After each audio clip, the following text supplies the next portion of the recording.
你职业生涯最好的遇见。Without further ado, it's with my great pleasure to welcome our guest speaker, Bonnie and Susan, joining us tonight and sharing their career story with us. Susan will be with us around 9 p.m., so I will introduce Susan to you shortly. First, let me quickly tell you how I have connected with Bonnie and tell you a little bit more about Bonnie before we let her to introduce herself. I have connected with Bonnie through LinkedIn right last month. She sent through a connection request after seeing our LinkedIn post about our My Career Journey seminar in March, which was Sally and Michelle. So her LinkedIn name, Bonnie Breaking the Bamboo City, has definitely caught my eye. Then we had a chat, and I found out that Bonnie not only was a very successful young professional, but also sharing a huge passion for coaching and helping others to thrive. Hence, I consider her as a great candidate for our My Career Journey series this month, as we would like to focus on the theme of visibility and energy. Bonnie had a bachelor's degree and master's degree in National Taiwan University and a master's degree in Monash University. She is currently an associate director looking after third-party risk management and cybersecurity at NAB. Welcome again, Bonnie, and I cannot wait to hear more story from you. Thank you, Stephen, for the kind words and the intro. You have done a better work in introducing myself too. I'd also like to begin by acknowledging the traditional custodians of the land on where we are all meeting today, and paying respect to our elders past, present, and emerging on those land I walk, work, share, and live. So very quick background of myself. I'm making in Hong Kong, growing in Taiwan, Aussie by love, multicultural by choice. Stepping into my 6 years in Australia and going to preach for my citizenship next month. I'm not a banana, but I'm gradually getting used to the local habit. I also took a gap year before going to college 14 years ago. Oh well, don't try to work out how old am I. I've been working in the banking industry and financial crime area for almost 7 years. Now I'm working in cybersecurity at NAB. Not hacking, but pretty much still related to governance and regulations. I'm also a career strategist who love to help individuals to amplify their strengths with unconventional mind tricks. So here are 3 unconventional things about my career journey. Number 1, I did my bachelor degree in Chinese literatures and postgrad in translation in Taiwan. When I first started job hunting, a Taiwanese bank wanted to hire me for an entry-level role, but the pay is too low for someone who holds a master's degree. So I walked away and asked them to come back with something better. Out of the blue, they offered me a senior role in compliance and risk management. That's how I set my foot at the FBI doorstep and started working in the anti-money laundering without any commerce or law background. Second thing, I skipped the grad program or internship and landed my permanent role in Australia with ANZ when I was doing my second master's degree in banking and finance by simply walking into the bank branch with my CV and asked for opportunities. I told the branch manager that I can greet the customer in 13 languages, which makes me a great fit to savvy customer expectations. Number 3, I was invited as a panel speaker for the first time at Monash Alumni Conference during my second semester, before I officially graduated and become an alumnus. I started coaching and peer mentoring during the COVID lockdown 3 years ago. The first question I love to ask my mentee is, tell me something not on your CV. I always encourage my mentees, do not let traditional mindset define you or take the standard path that frame you. One of my mentees also took my same approach to knock on doors after one-on-one practicing with me and got her same role as a personal banker at ANZ. I feel so happy for her effort pay off. That's where my passion and energy come from. That's great. Thanks for your brief introduction about your personal story, Bonnie. So I think I'm particularly impressed with the courage and bravery that you straight away went into a branch and introduce yourself, and eventually brought you a position, which is great. I think when I started my career, being an introvert initially, I always lack of that courage, and I sort of trying to hide myself in front of the screen and trying to apply jobs, but not that effective compared to what you did. That's great. I do have some questions that I prepared to ask you. So now being an experienced banking professional, I think we all appreciate all the challenges that you have managed to overcome to get to where you are today. So in your view, what are the most important ingredients for your career success so far? Right. That's a good question. As you mentioned, you may be kind of an introvert, but trust me, I was super nervous when I walked into the branch. I'm not, 100% confident for that. And I believe no one is, 100% ready when you kick off to do something. But there's a old saying that you won't be fully prepared until you get your foot, down to do that. So to begin with, I'm a very strategic orientated person. So there are three ingredients for my career journey. The first one is to think outside the box, like how to do routine things differently. Example one. When you're in the interview, you can tell the interviewer what makes you special, but still relevant. You need to work on your elevator pitch, like not giving a generic intro, otherwise people will just fall asleep. For example, if you play piano and you are applying for an IT job, you can say the black and white keys are like the binary code. Or play a little mind trick, like, when we begin this session, I say, I'm dressing in your color code today, I'm ready to be yourself. I know, but for some company, their color code like green or yellow is maybe a little bit kind to match, in a professional dressing. So you can, wear like a little bit accessories like a scarf, earrings, or hair clips. Second example, when you're in a job change, you still need to articulate the relevance, not only transferable skill, but transferable values when you change your career path. For example, I would say taking a detour from journalism to combating financial crime still holds the same value to maintain integrity and do the right thing. Also, you can realize I've used some keywords here that the hiring managers would love to hear. Number 3, job hunting example. You need to tell them what contributions you can bring on board. For example, I demonstrated I've guessed when I turned down my initial offer as a fresh grad that I could bring cultural change in their compliance environment while they are facing the Panama Papers penalties. Of course, I've done my homework beforehand and researched the market salary baseline. Right. So, second ingredient is networking. As I mentioned, you need to learn how to take an extra mile to put a face on the name. So I recommend you to turn on the camera, towards the end to have more interaction. So not only to get to know your target, but also get your target to know about you. If you manage to get your target remembers you with your unconventional approach, that makes up 50% of the success factor. The remaining 50% is to get your target to like you. I think we can elaborate a little bit more further down the next question. The way we work has changed largely after the COVID lockdown, so I know it's easier and more popular to connect with professions on LinkedIn and ask for virtual coffee catch-ups. However, it's still critical that you tailor your LinkedIn connection invite as a manner of courtesy. I know that some of you have tried to connect with me on LinkedIn after seeing Steven's post on LinkedIn. I have a homework for you tonight. Tailor your personal message and resend me the invite. Right. I'm not going to teach you how to do it here.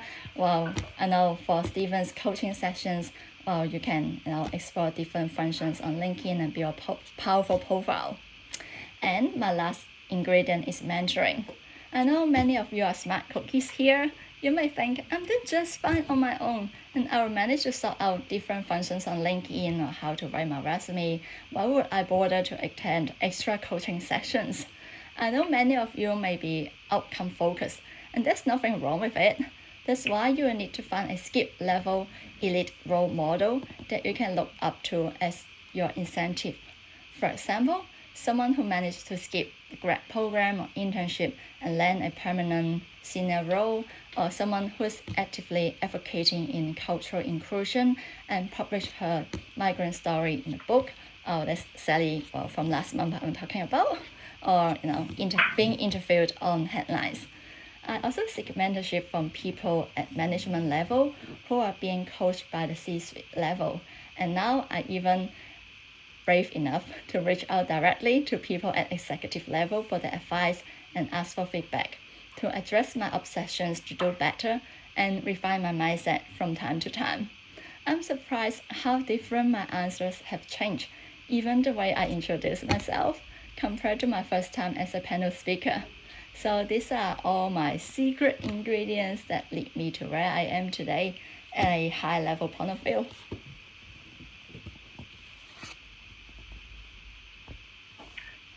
Thank you for sharing that with us, Bonnie. I think what you have mentioned is quite meaningful and practical as well, such as the one you talked about, making connections through LinkedIn. Sometimes it's a little bit tricky because, as you mentioned, nowadays we got a lot of invites from strangers or people we haven't met before. If you really want to connect with someone and consider him or her as your professional network, then you do need to spend a little bit of time and effort trying to tailor that to make sure that you're genuinely interested in building this relationship. I think that's very spot on. The second one you mentioned about receiving mentoring and coaching from those who are experienced is also essential as well. I think the biggest benefit from that, from my personal experience, is it saves you time. That's the biggest learning that I've obtained from my career as well. So just build on that, Bonnie. So because today our theme is about visibility. So the next question I have for you is, what are some of the tips worked for you to help you improve your visibility at work? Spot on. So people say you only have one chance to build your first impression, so make sure you make the most out of it. It's like a date. Of course you want to put on your best dress, right? Well, even on Tinder. Of course, I don't mean to fake your true self or catfish people. But before we dig in, I'm going to ask you a behavioral questions. If you are going to have a tattoo, which part of your body would it be? Well, you don't have to answer it right now. And let's begin with tip number 1, law of attraction. Attention seeking in a modest manner to uncover your charm and make people love you. As mentioned above, LinkedIn is a very powerful tool to establish meaningful connections with like-minded at workplace, but it's not complex as you thought. The trick is how to build a good enough, presentable, outstanding, eye-catching profile. Think of the way you manage your social media. If you are going to set up a Facebook page, what's the first thing you would do to attract publicity? Of course, you need a profile picture, a banner photo. Well, I have a couple of websites that I'll share with my mentees, for LinkedIn banner photos, because it's still kind of different to personal Facebook. And then you will need your name and title or a personal statement that represent your passion and domains. Like when Stephen introduced myself, I'm passionate in helping people to thrive, to amplify their strength with unconventional approach, and I'm advocating for breaking the bamboo ceiling. And then you need to create content theme. So there are 3 main themes that you can stick with. It's life, mainly your beliefs and values, and then your daily lives, which is the more interacting side of yourself, and then your business, like your professional. I think it will rhyme a little bit more in Chinese if you can understand. So it's 生命生活生意, right? And then the timing of your post to increase traffic. Well, it's just like doing TV ad, like when you're watching TV dramas at night. So during that time the traffic will increase, and also to tag people. And lastly, you engage in conversation to interact with people like dropping comments. But remember, courtesy is very important. Manners make a man and woman. Well, that's the quote from the Kingsman. And remember, it's pretty much result based. So, try to make it, colorful, and then that will lead to a powerful profile. And to take it, if you want to take it to the next level, well, maybe you can see yourself as a KOL. Right. And then tip number 2, well, you can polish your storytelling techniques because everyone loves stories. Well, I know many of you may struggle with business small talks, as I've learned to become more culturally sensitive. Well, as I mentioned during my Easter break, I went to visit some friends, and then surprisingly, one of my friends, he just messaged me, sorry if you get bored today. Well, actually, I wasn't bored.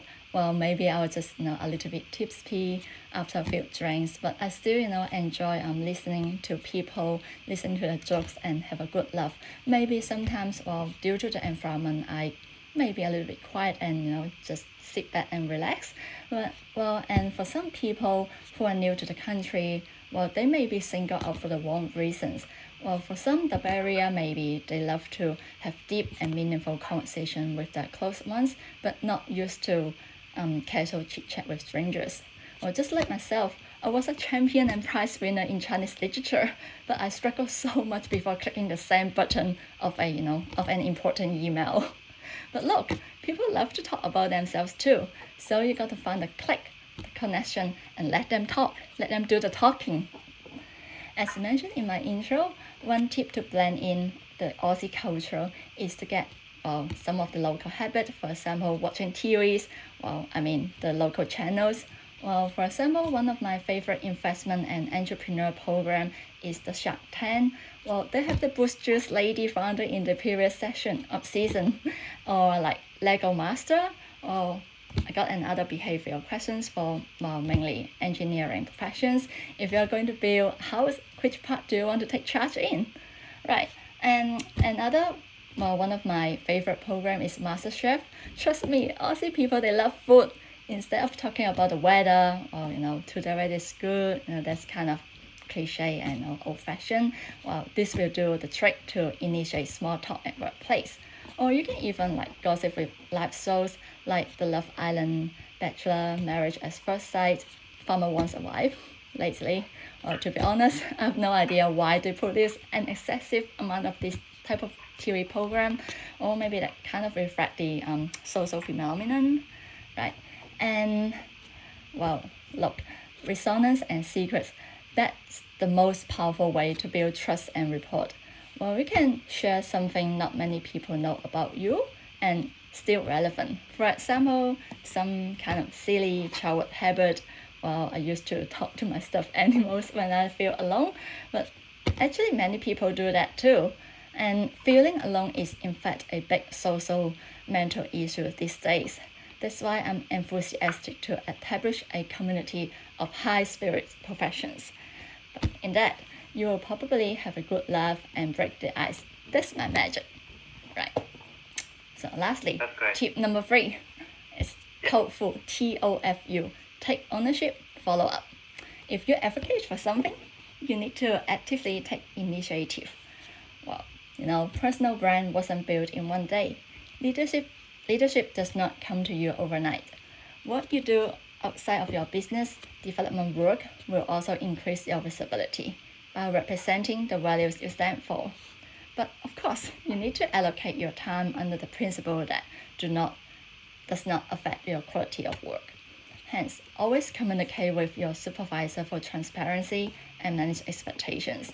They will also provide you the chance to be upfront of what you're passionate about, like in both personal development and career development. Well, so personally, I'm so grateful that at NAB I'm working with right now is such an esteemed organization that provides heaps of opportunities to raise awareness of different beliefs.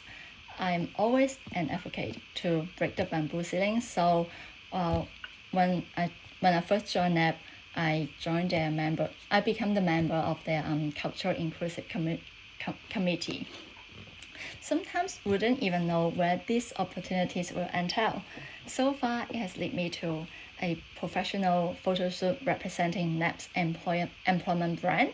And through one of my mutual connection, the Sally I'm talking about, the co-author of the Migrant Storybook, well, that has led me to an International Women's Day event. So like many of you, I was kind of reluctant to pay for seminars, conference or networking events because I did not know what am I getting out of it at that point of time. Instead of just sitting aside and then having a little finger food. However, this event has connected me with a journalist who has interviewed me and featured my story on their Women in Tech series. So these are my top 3 tips to take an extra mile beyond just survival in workplace. That's awesome. Thank you for sharing with us, Bonnie. I especially agree on the last 2 points you mentioned. One on the actual storytelling skills and the small talk skills. I think that's one of the skills that's been underestimated at work, especially by a lot of the professionals coming from Asian backgrounds, with us being often very modest and humble, especially in those professional social networking or environment. We tend to be the one sitting in the corner or just sitting with someone who share the same or similar cultural background, but not involved or engaged in the actual conversation with all the other peers. So I think those are the things that we're willing to prepare. As you said, that we are probably not very good at it because we don't know that much about their culture. But with a little bit of preparation, with a little bit of courage, at least we can try, and then we can reflect on whether we did it all right or whether there is a room for improvement. The second part I want to also emphasize on is the one that you mentioned about taking ownership, follow up, and take time to build that brand. I think it's really important. We all talked about how to improve our visibility at work, but visibility is not built one day. And I just want to call out to all the participants. If you look at all the past guest speakers, including Bonnie, a lot of almost all of them, I can say all of them, who has achieved amazing milestones in their career, they have really spent time dedicated to what they do day in, day out. And by having this consistent approach, that's how they build trust with their stakeholders, with their bosses, and that's how they get to those opportunities that they deserve. So really good sharing going on that.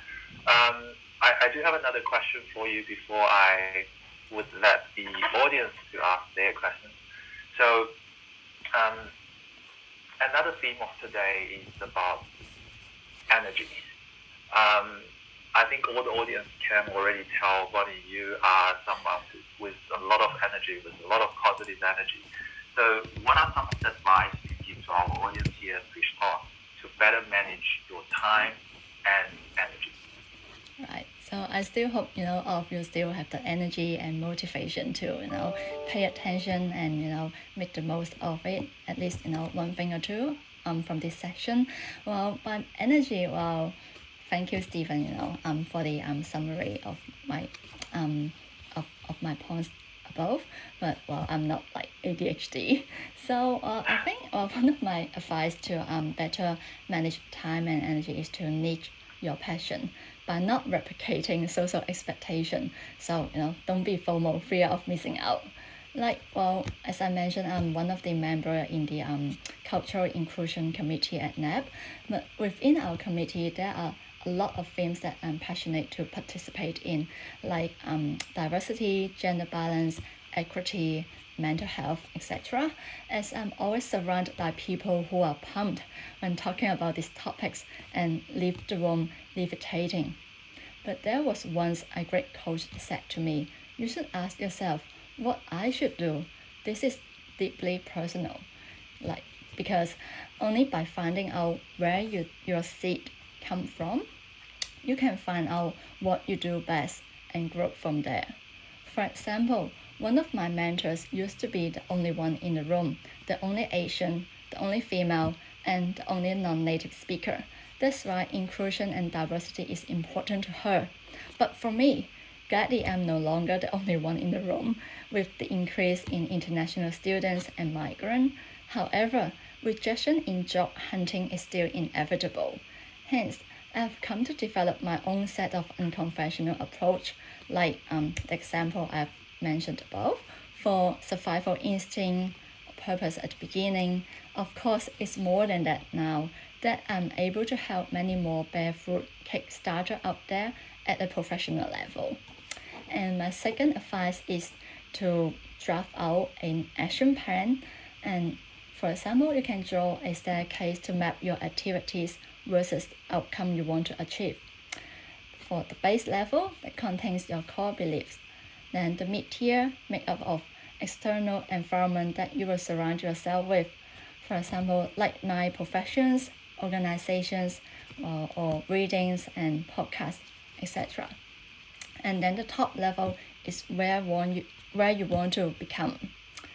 And my last advice is to track your milestones and celebrate your achievement, no matter big one or small ones.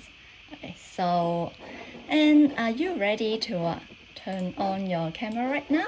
Because with that said, I'm going to share with you one last trick from Elon Musk at his product launch. Let's take a selfie of tonight. Are you ready? Let's do a selfie. Okay, Guys, cool.